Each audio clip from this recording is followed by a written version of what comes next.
Voto. Ahí se va a reunir la mesa de diálogo entre representantes de organismos de derechos humanos, representantes de los presos, representantes del Ministerio Público Fiscal y de organizaciones que están relacionadas con el cumplimiento de las penas en ese penal de Villa Devoto. Esto que tengo acá es el documento sobre el cual van a discutir mañana. Es un documento presentado por los reclusos que le van a pedir al resto de las partes que avancen en estas cuestiones. La primera tiene que ver con el sinceramiento de que los informes que ha enviado el Servicio Penitenciario hasta ahora son arbitrarios, discrecionales y reflejan una ficción. El Servicio Penitenciario dice que en las cárceles está todo bien. Bueno, lo primero que piden es que reconozcan que no es cierto.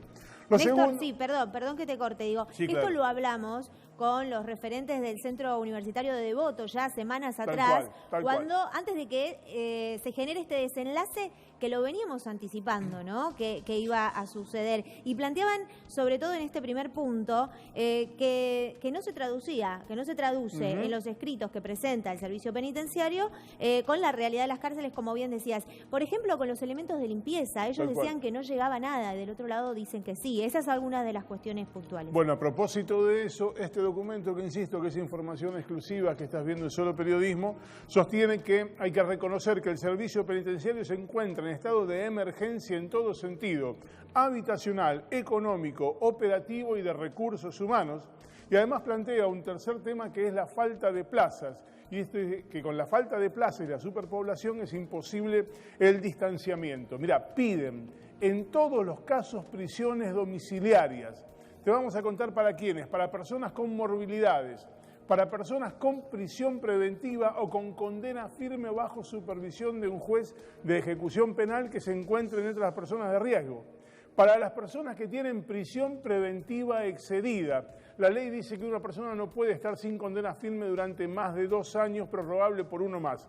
Este petitorio que estás viendo habla de personas sin sentencia durante 2 años, sin siquiera sentencia de primera instancia, y sin condena firme después de 3 años y medio. Quiere decir que el Estado, la justicia, no pudo aplicar una condena de primera instancia a lo largo de 10 años y no pudo sostener una con firmeza a lo largo de 3 años y medio. Hay un punto final que, además plantea que las personas que durante 2020 cumplan con este régimen de progresividad, de tener salidas transitorias, salidas laborales, salidas asistidas, que a ellas también las envíen a prisión domiciliaria. Y plantea, aquí hay 2 datos que son fundamentales en este documento que van a discutir mañana.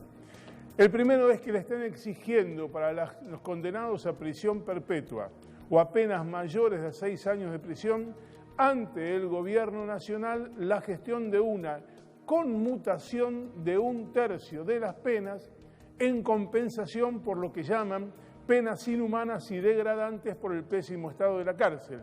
Y el último punto de este documento, atención, que es lo que están reclamando los detenidos en las cárceles federales, es la derogación de las reformas del paquete conocido como las leyes Bloomberg y las penas perpetuas, la inconstitucionalidad de la pena de prisión perpetua. Sí, Néstor, y algo que se estuvo conversando hasta las últimas horas en Devoto, los privados de libertad que van a presenciar la mesa de diálogo de mañana, es todo lo que sucedió durante esta jornada sobre las domiciliarias o las excarcelizaciones para los femicidas. Eso no estaba en el punteo, pero se estuvo charlando hasta las últimas horas. Sí, Néstor. El clima para mañana es muy tenso. Sí, y de esto, del clima de hoy y del clima para mañana en cuanto a la pandemia y las cárceles, ya vamos a charlarlo con Marcelo Gallo Tagle, el presidente de la Asociación de Magistrados.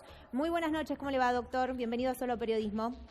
¿Qué tal? Buenas noches, ¿cómo les va? Bien, Ana Sicilia lo saluda. A ver, hoy fue un día complicado en cuanto a esta situación y esta emergencia carcelaria que se pide que se descompriman las cárceles y todas las aristas que surgieron de este tema principal, que fue como el puntapié para que se den todas estas conversaciones y estas discusiones. ¿Qué opinión tiene usted al respecto?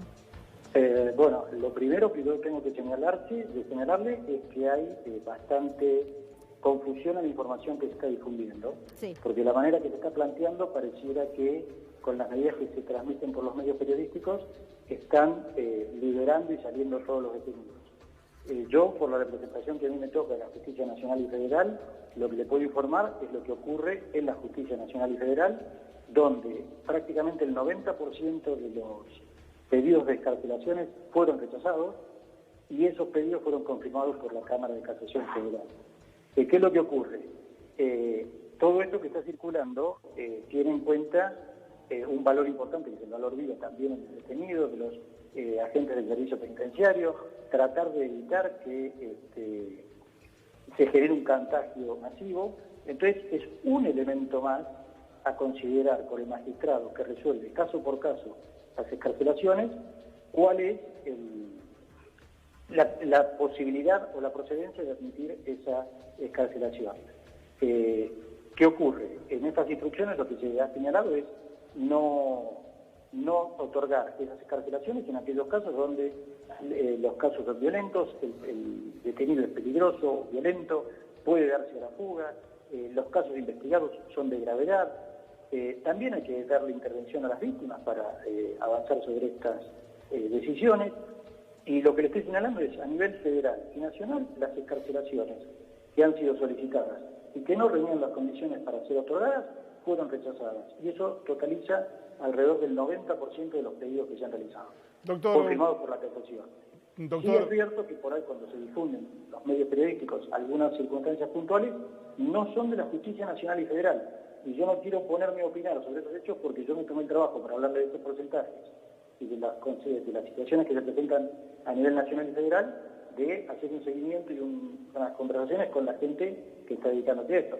No lo hice con la gente de provincia, no conozco el contenido de los fallos que justificaron esas decisiones, con lo cual sería una imprudencia ponerme a hablar. Ahora, de la manera que algunos medios presentan esas excarcelaciones y parecen raras, al menos, algunas circunstancias. Doctor, buenas noches. Estamos intentando desde hace varios días tratar de explicar y que se entienda claramente que no se está hablando de excarcelaciones, sino de prisión domiciliaria, que es sustancialmente una cuestión diferente. La excarcelación es sinónimo de estar en libertad y la prisión domiciliaria es cambiar la sede donde se cumple el encierro. Dejan de estar en una cárcel donde hay mayores posibilidades de hacinamiento para estar presos, pero en sus domicilios. ¿Es esto de lo que estamos hablando? Esa diferenciación que usted hace no cambia en absoluto lo que yo acabo de describir. Estos rechazos que se han dado para no otorgar las excarcelaciones no significaba que yo me refería a la libertad. No se otorgaban ni siquiera para el arresto domiciliario. No estaban dadas las condiciones para hacerlo. Ahora, hay una cosa que a mí me interesaría resaltar en esto también, es que nuevamente el Poder Judicial se está haciendo cargo de un problema que no le corresponde tramitar y administrar. Esto es el control y la gestión del sistema carcelario, controlar la sanidad de las cárceles, la superpoblación de las cárceles. Esto no es tarea del Poder Judicial. La tarea del Poder Judicial es controlar la pena, decidir las penas y eventualmente resolver casos puntuales, uno por uno, sobre aquellos casos en que puede ser concedida o no la excarcelación. Sí. Por eso yo quiero que quede en claro también esta cuestión, que todos estos problemas que se está hablando de superpoblación y las condiciones en que se encuentran en las cárceles, no es un tema que es de la competencia del Poder Judicial, en absoluto. Pero, frente a la emergencia y plantear el problema, nuevamente salimos a hacer frente y no esquivarle el problema, sino que atenderlo. Claro. Sí, ahora, perdón, Ana, doctor, en este contexto, ¿está mal que haya un fallo plenario, una política que busque descomprimir las cárceles? Le digo porque hay algunos ejemplos en el mundo que parecen indicar que todo va en ese sentido. Mire, en California hubo 3.500 domiciliarias, en Nueva York 1.100, en Irán 85.000, en Turquía 45.000, en Afganistán 2.400, más cerca, en México 6.200, en Chile 1.700, 4.000 en Colombia. Digo, todo el mundo, incluso los países cercanos a la Argentina, están en esta política de buscar descomprimir las cárceles porque ahí hay un foco de contagio masivo y ese preso que se contagia le saca un respirador a una persona que no está presa y le complica la vida a todo el sistema sanitario. A ver, lo entiendo perfectamente, pero quiero hacerle varias aclaraciones. Bien. Primero, de todos los casos de otros que se ven en otros países, el que me viene muy bien para simplificarlo es el caso de Chile. Ajá. En Chile, donde han liberado, de la manera que lo han liberado, eran en aquellos casos que estaban vinculados con los disturbios que hubo hace unos meses, donde estamos hablando de cuestiones de menor envergadura. Bien. Yo ahora me circunscribo a lo que es el sistema jurídico argentino y la decisión sobre la suerte de las excarcelaciones corresponde tanto más por el juez, no por el Poder Ejecutivo. Y en esa evaluación también hay que analizar caso concreto por cada uno de esos casos con los parámetros y pautas que yo le señalé recién.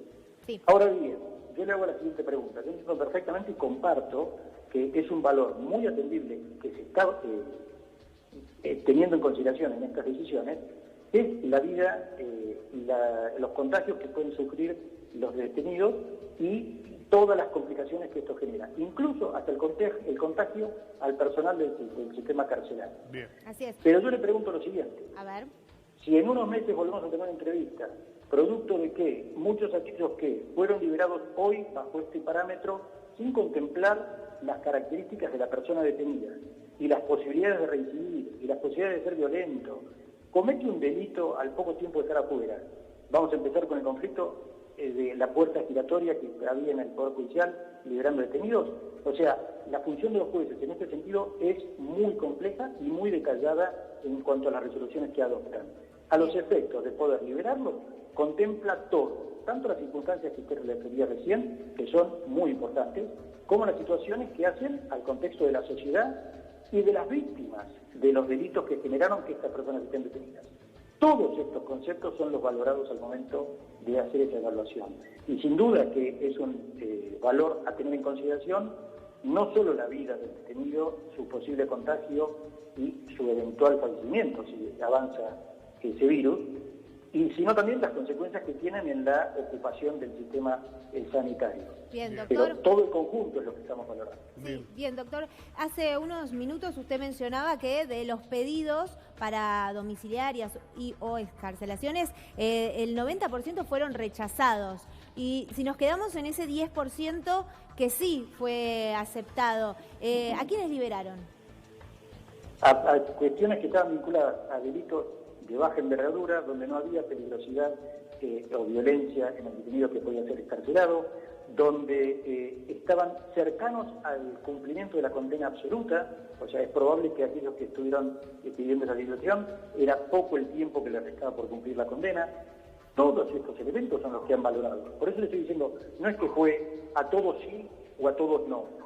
Se ha evaluado caso por caso, contemplando la situación que estamos hablando ahora de la pandemia, pero sin que esto fuese una liberación absoluta de todo sin tener ningún tipo de contemplación de ninguna materia.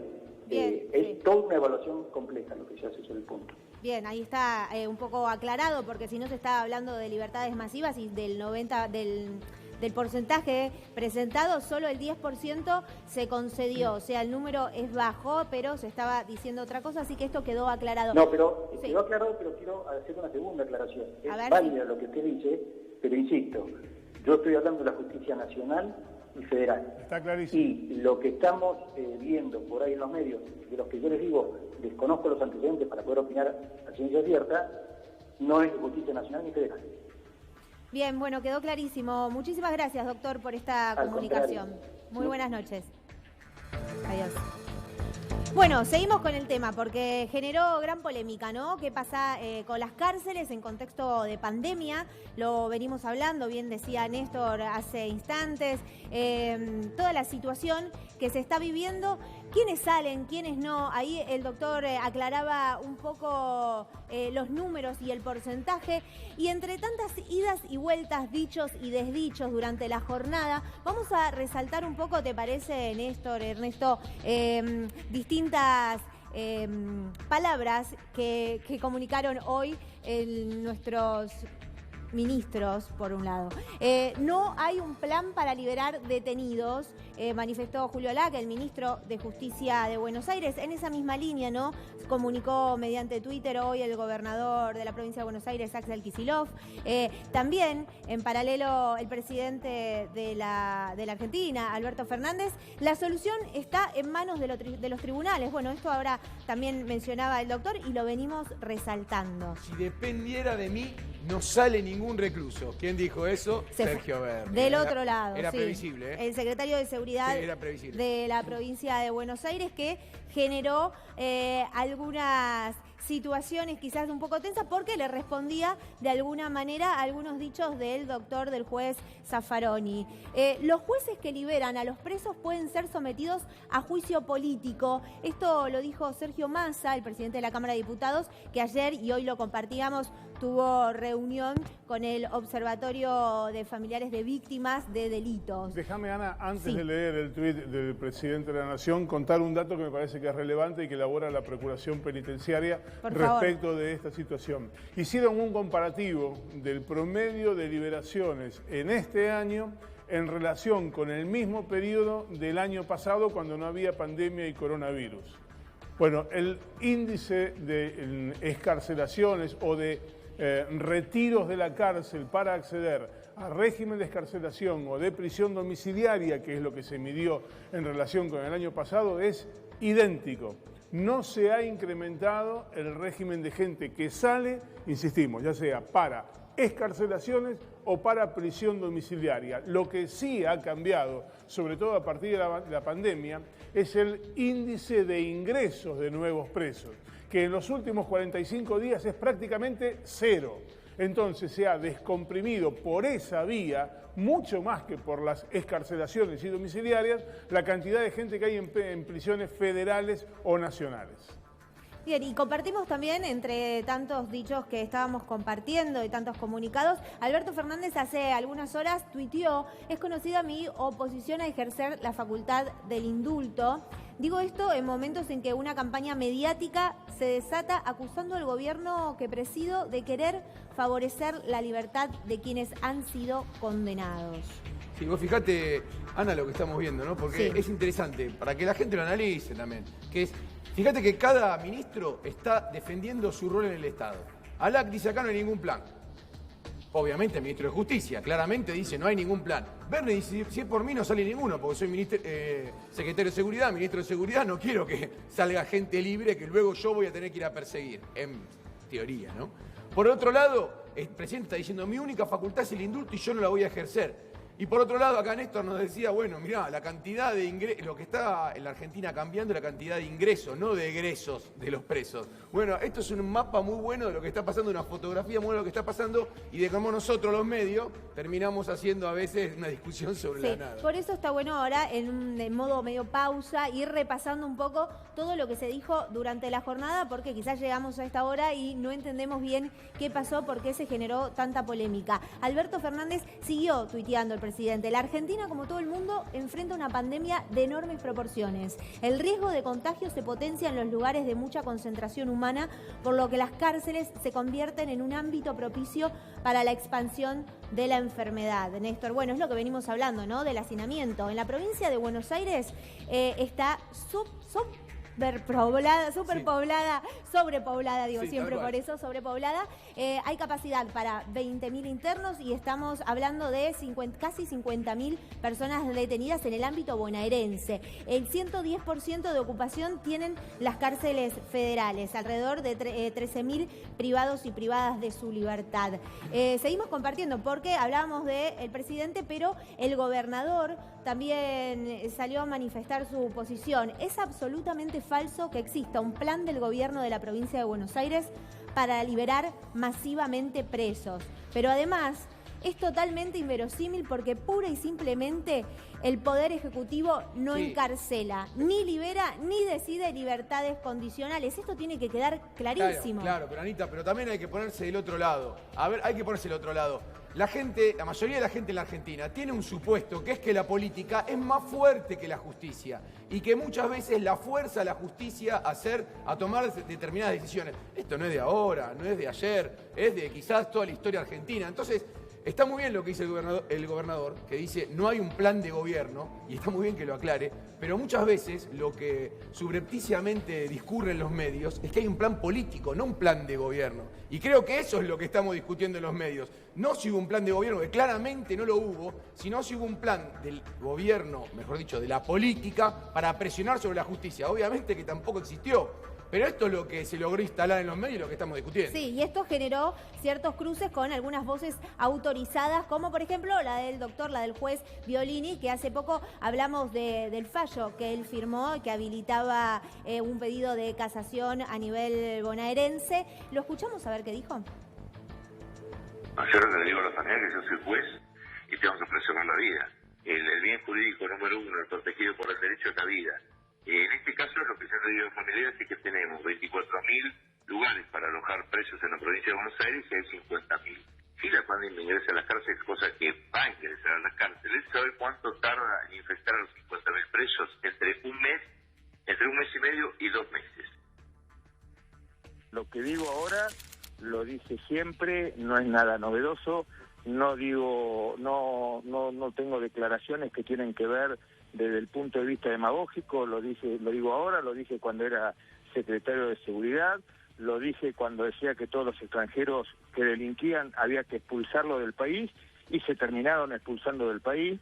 Entonces, la verdad que no veo ningún conflicto político, solamente veo una justicia que debe despertarse, una justicia que debe ser responsable y una justicia que no solamente tiene que darle respuesta a los delincuentes, que me parece muy bien, porque ser delincuente no le quita su condición de ser humano, pero también tiene que darle respuesta a todos los argentinos. Mire, yo escuché un jurista muy reconocido, que nadie puede poner en duda su capacidad teórica, diciendo que esto era una medida para evitar masacres. Masacres son lo que tenemos todos los años en la provincia de Buenos Aires cuando nos matan 1.000 bonaerenses los delincuentes. Esos son verdaderas masacres. Bueno, ahí compartimos distintas posiciones. Ahora ya vamos a tomar comunicación telefónica con uno de los representantes de Usina de Justicia, pero Néstor, antes, al principio lo escuchábamos al juez Violini con ese polémico fallo para algunos y algunas, pero puntualmente, ¿qué decía ese fallo? ¿A quiénes se iban a liberar? Bueno, básicamente lo que hablaba era de excarcelaciones, es decir, libertades, en el caso de delitos leves o de gente que estuviera próxima a cumplir con la pena. No hablaba en ningún momento, es más, expresamente los dejaba fuera a los delitos de sangre, a los delitos violentos, a los homicidios, a la violencia de género, obviamente a las violaciones sexuales, a todos los delitos que hubieran causado daños en el cuerpo y en la salud, como dice el Código. Pero además de esta situación, que típicamente dejaba enmarcado a quién se le aplicaba y no, tomate, estás en tu casa, estás terminando de cenar, estás a punto de irte a dormir, tomate 15 segundos y pensalo de esta manera. En una cárcel donde tiene que haber 2 personas, hay 4, con lo cual el riesgo de contagio en cuanto haya un caso de coronavirus se duplica. Vos estás en tu casa y también tenés miedo de contagiarte y que tengan que llevarte a un hospital y ponerte un respirador para salvarte la vida. Si entra un caso a la cárcel, automáticamente hay 4 contagiados. El respirador que podrían aplicarte a vos que estás en tu casa para salvarte la vida, lo van a tener que llevar a 4 personas que están privadas de la libertad y probablemente, como no alcancen para todos, vos termines muriéndote. ¿Se entiende por qué el coronavirus juega en la vida de cada uno de nosotros? Si les parece, les damos la bienvenida, como bien mencionábamos, a Guillermo Bragna, uno de los referentes de la Usina de Justicia. Guillermo, muy buenas noches, bienvenido a Solo Periodismo. Ana Cecilia te saluda. Buenas noches, Ana Cecilia. ¿Cómo estás? Bueno, bien, te quería decir que yo pertenezco a Usina de Justicia y que soy el padre de Soledad Barnia, que fue asesinada por un violador en un intento de violación el 22 de mayo del 2009. Así que yo también voy a hablar como víctima personal y además perteneciente a Usina de Justicia. Por supuesto, por eso nos parecía interesante e importante contar con tu voz y que nos cuentes desde tu lugar cómo estás viviendo toda esta situación, este desenlace que se generó a partir de la pandemia y la sobrepoblación que hay en las cárceles. Básicamente con un tremendo desencanto, porque la justicia últimamente ha demostrado que puede desencantar a las víctimas. Durante mucho tiempo tratamos de conseguir la ley de protección de la víctima. En el 2017 se aprobó por unanimidad en el Senado y en diputados, pero parecería ser que los jueces no saben que es una ley de orden público, y la parte de tener que avisar y comunicar a las víctimas cualquier modificación en la ejecución de la pena de un preso deben ser comunicadas. Bueno, hoy no le están comunicando a ninguna víctima las barrabasadas que están haciendo, deliberando violadores, homicidas y ladrones a mano armada de alto riesgo. Reiterado. Barna, buenas noches. Le consulto respecto de esto como funcionario de Usina de Justicia. Como papá de una víctima, tiene toda mi solidaridad y mi abrazo en el dolor que evidentemente no se va a retirar nunca. Pero le pregunto, desde la organización en la que usted pertenece, ¿tienen certificado que se hayan liberado masivamente a violadores y a asesinos?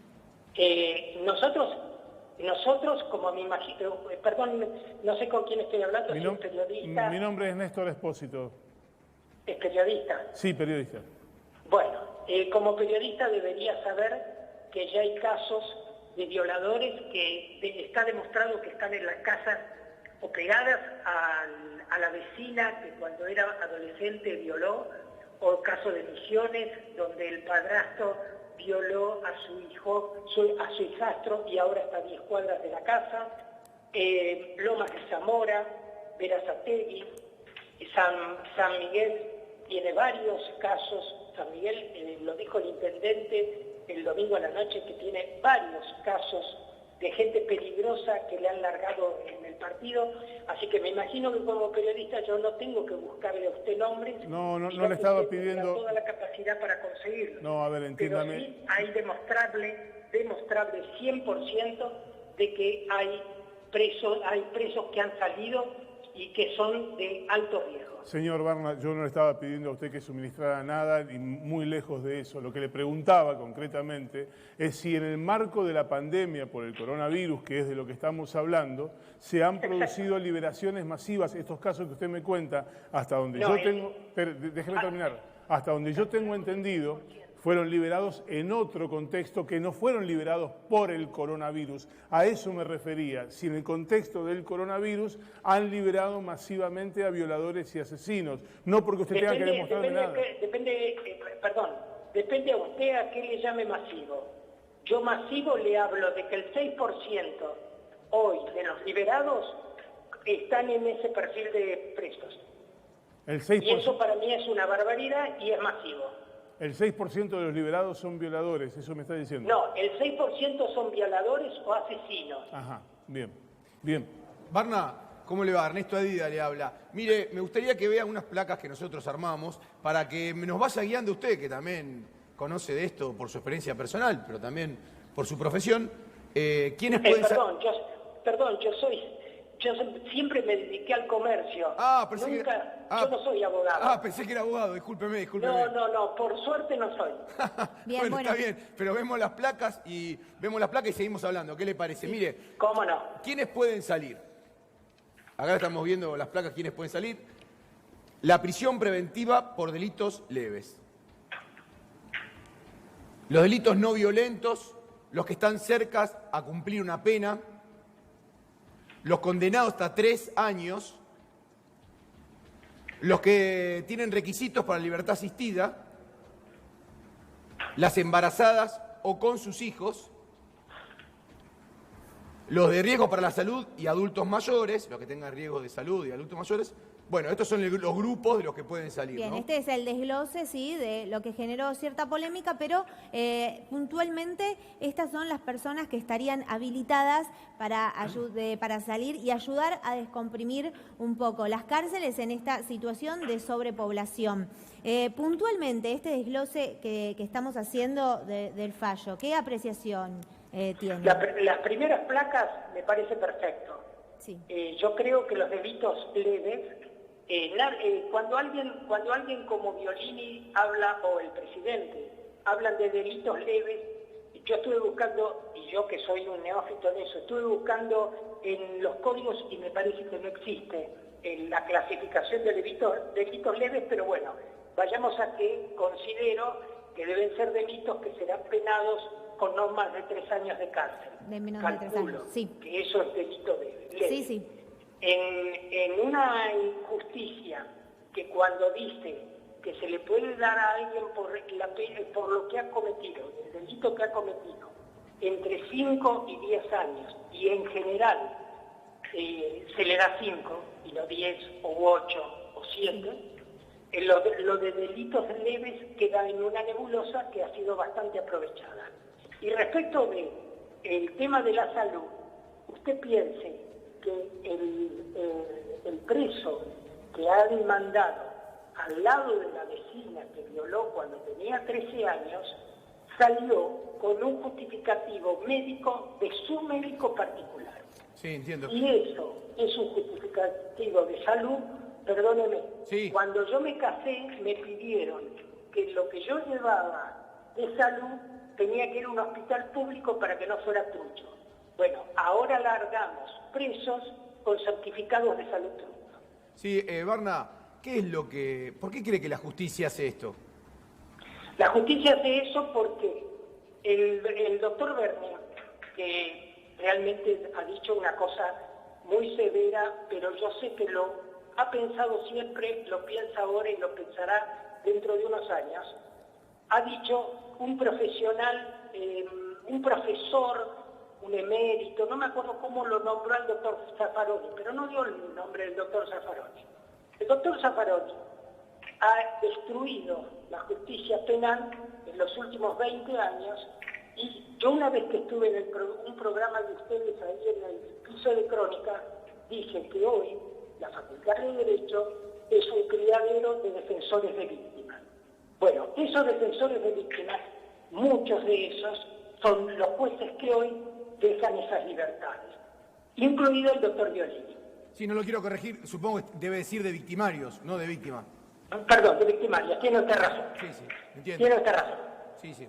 Bien, Guillermo, te agradecemos muchísimo esta comunicación y poder contarnos desde tu lugar tu apreciación y con todo lo que está aconteciendo con las cárceles y con esta situación compleja que se dio a lo largo de la jornada por información que iba y venía de un lado y de otro. Muchísimas gracias. Bueno, y yo le pido perdón si he sido un poco